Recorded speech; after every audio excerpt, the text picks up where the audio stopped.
pink elephants sequence. Which is something out of God knows what, bizarro world. I love that sequence. I love the color design. I love the ability to reach out and create this kind of surreal, Dali-esque landscape where anything goes. It's truly an inspired sequence. There's a section in there where you're only seeing the highlights. You're just seeing rim lights of these elephants, and gosh, it's weird.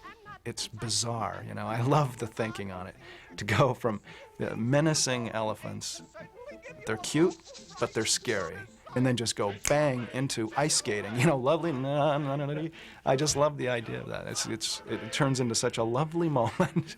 And then there's the plaid one and the checkered one, and they go into each other and morph into something. It's very, very odd, and it's really amazing that that actually got put onto film back then. I think it's a needed contrast to all the sadness going on, because it takes a long time for Dumbo to feel better, really toward the end of the movie when he learns how to fly. I think this just breaks it up a little bit. You try and find me another piece of animation made any decade you choose in any country of the world that is as startling, original, innovative, eye-popping as the pink elephant sequence. I want to see it, because I still have it. I think it is one of the greatest sequences ever put on film by anybody, anywhere. Did you ever see an elephant fly? Well, Ward Kimball animated the crow sequence and their dance, When I See an Elephant Fly. And he had a philosophy of animation that was somewhat different than the rest of his peers at the studio. He believed in a sort of stylized animation. And you can see that in the wonderful exaggerated poses in very full animation, but those poses are very strong, and he hits them one after another with interesting ways of getting to them. I like to study that animation because it's something that I can't do like that, and I want to know what he did and how he did it. The comedy in it is so terrific. But that little dance that they all do, it's one of those animation showpieces that you want to see over and over again.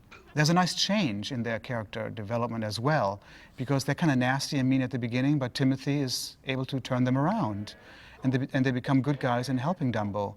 Let's go, Dumbo! The whole thing about the magic feather doesn't show up until almost at the end.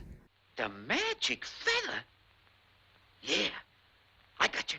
And of course, when he triumphs in the end and he can fly and he's the star of the show, you triumph somehow, and you feel better for it, and you leave the theater thinking, oh my God, that was really a wonderful, satisfying movie-going experience.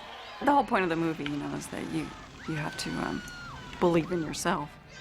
It is probably the simplest Disney story for a feature ever. Dumbo is one of the basic great underdog movies, and if you talk about other underdog movies like Rocky or The Karate Kid, that's Dumbo, really. They're just telling the Dumbo story in a different sort of way.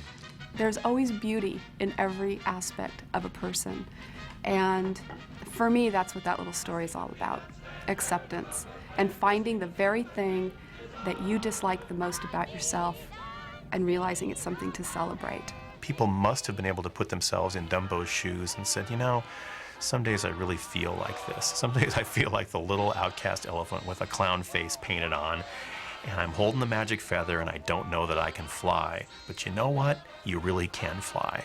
I think a movie that affirms those kinds of things in all of us is really special. It makes you soar, and it can be the very thing that saves the day someday.